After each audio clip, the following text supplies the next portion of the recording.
Olá, meu querido aluno, você que está estudando aí para o Enem. Agora a gente vai falar sobre um assunto chamado gravitação e especificamente as leis de Kepler. Mas antes, não se esqueça, dá um likezinho no vídeo, inscreva no canal para que a gente possa crescer cada vez mais. Muito obrigado, vem comigo. Vamos começar com a primeira lei de Kepler. Então, como é que os gregos eles pensavam, né, lá na Grécia Antiga? Que a Terra era o centro do universo, estava parada, e o Sol circulava, né, andava em torno da Terra numa órbita circular. Porque para os gregos, o círculo era uma figura geométrica perfeita. E os outros planetas também giravam em torno da Terra.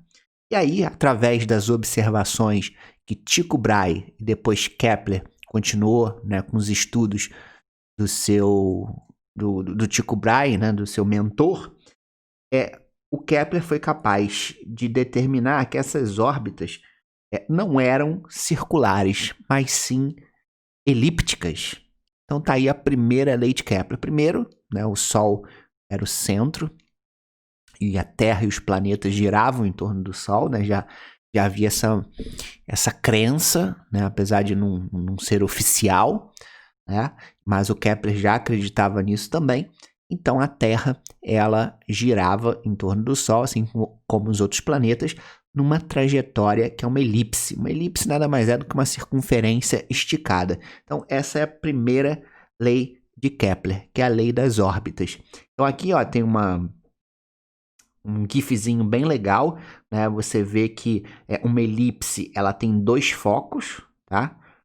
Quando é um círculo, esses dois focos viram um ponto só, que é o centro da circunferência. E aí você vê uma coisa interessante, né? Aqui você vê que quando o planeta se aproxima do Sol, ele fica mais rápido. E quando ele se afasta do Sol, ele fica mais lento. Certo? Então, essa parte mais afastada aqui a gente chama de afélio. É fácil de decorar, né? A de afastado, afélio. E essa parte aqui mais próxima do Sol é chamado de periélio. Então, P de próximo. Então, periélio e afélio. P de próximo, periélio. A de afastado vai ser o afélio. Tudo bem? Então, bem legal esse gifzinho aí que está representando exatamente essas coisas importantes, né? A velocidade com que o planeta gira em torno do Sol não é constante. Quando ele está mais afastado, ele é mais lento, e quando ele está mais próximo, ele é mais rápido. Então, essa é a primeira lei de Kepler. Já a segunda lei é chamada lei das áreas. Então, olha só. Vamos supor que a Terra está nessa posição aqui em relação ao Sol, tá? Então, a gente pode determinar aqui ó, uma distânciazinha da Terra até o Sol. E vamos supor agora que a Terra se deslocou dessa posição para essa posição. Então, você repara que ela descreveu aqui, ó, junto com esse arco de circunferência, uma areazinha, tá? A gente pega essas duas linhas retas aqui, pega essa curva, então isso aqui representa uma determinada área. Então, vamos supor que a Terra gastou 20 dias para fazer isso, para ter esse deslocamento, e aqui a gente vai ter uma área que ela vai varrer. Agora, vamos supor que a Terra está nessa posição aqui, tá? Estou colocando aqui mais afastado, um pouco mais afastado do Sol, só para ilustrar, tá? E aí ela se deslocou até essa posição. E vamos supor que ela também gastou 20 dias para se deslocar dessa posição até essa, tá? O que a lei das áreas vai dizer? Que se esses tempos de deslocamento forem iguais, as áreas varridas também são iguais. Ou seja, essa área aqui que ela varreu nesses 20 dias é igual a essa área que ela vai varrer aqui também nesses 20 dias, certo? Então essa é conhecida como lei das áreas. Esse gifzinho aqui muito legal, ó, cada pedacinho desse representa a mesma área, tá? Então essa mesma área está sendo percorrida no mesmo intervalo de tempo. Ok? Então essa é a segunda lei de Kepler. E a terceira lei é conhecida como lei dos períodos, que é uma formulazinha que você vai, com certeza, aplicar nos exercícios. Então suponha-se que eu tenho aqui a Terra, tá? A Terra ela tem uma distância até o Sol. Como a gente viu na primeira lei de Kepler, essa distância ela não é constante, né? Tem hora que a Terra vai estar mais próxima do Sol, tem hora que ela vai estar mais afastada, mas a gente vai pegar aqui uma média, uma distância média, que eu vou chamar de R, tá? Então, R da Terra.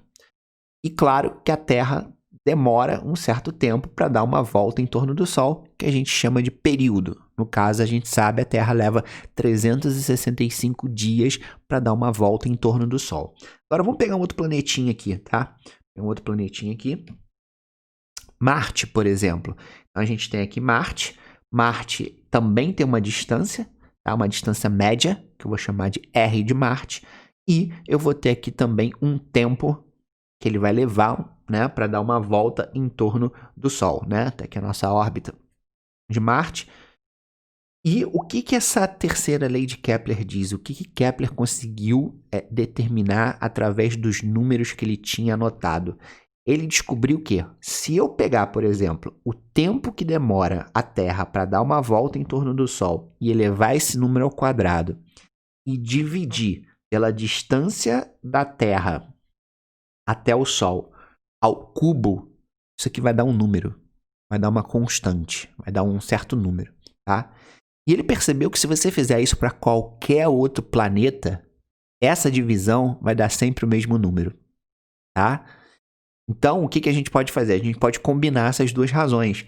Então, por exemplo, aqui eu estou comparando a Terra, eu posso comparar a Terra com Marte. Então, aqui, por exemplo, ó que legal. Então, eu teria que esse lado esquerdo aqui é igual ao lado direito, ou seja, o tempo que demora Marte para dar uma volta em torno do Sol elevado ao quadrado, divididos pela distância média de Marte até o Sol elevado ao cubo, vai ser o mesmo valor numérico do que essa divisão se eu fizer isso para a Terra.